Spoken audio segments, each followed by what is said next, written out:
Hi guys, good morning. এই দেখো, আজ রবিবার, সবাই কাজ ছুটি করে বসে আছে, তাই মিস্ত্রিটার এত অভাব, কাজ ছুটি করতে চাইছে না। মিস্ত্রি তোমার কি সত্যি অভাব? আমি এখানে ছুটি চাইছি বাংলা থেকে বেশি থাকতে না ছুটি করতে। তবু তো তোমাকে কোম্পানি 6টা কাজ দিচ্ছে সপ্তাহে, একদিন তো আরাম করো। একদিন আরাম করে দেব না। তাও ঠিক, কারণ তোমার মজুরি কত, 1200 টাকা তো। 1200 টাকা আর এক মানে 20 দিন পর বাড়ি যাবো। ও, যাই হোক, 1200 টাকা মজুরি, আর মেসে খাচ্ছে 200 টাকা প্রত্যেক দিন। আবার এমনি তুমি তো যা চা খাও, কাজ ছুটি করলে 200 টাকা চলে যাবে, যাবে তো। হ্যাঁ, এবার দোকানে গেলে শুধু চা তো খাওয়া হবে না, সাথে বিস্কুট বা কিছু খেতে হবে। তাই সব নিয়ে হিসাব করে দেখা যাচ্ছে 1600 টাকা খরচা, যে কাজ কামাই করা যায়।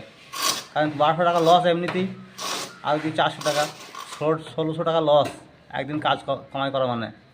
কি মিস্ত্রি তাই তো? ওর জন্য ও মিস্ত্রি সত্যিই খুব হিসাব। তবে এইভাবে হিসাব করে চলাই ভালো, তবে লাইফে কিছু করতে পারা যাবে। ঠিক আছে বন্ধুরা, কে কে চিন্তা আমাদের এই অভাব মিস্ত্রিটাকে কমেন্ট করে বলবে।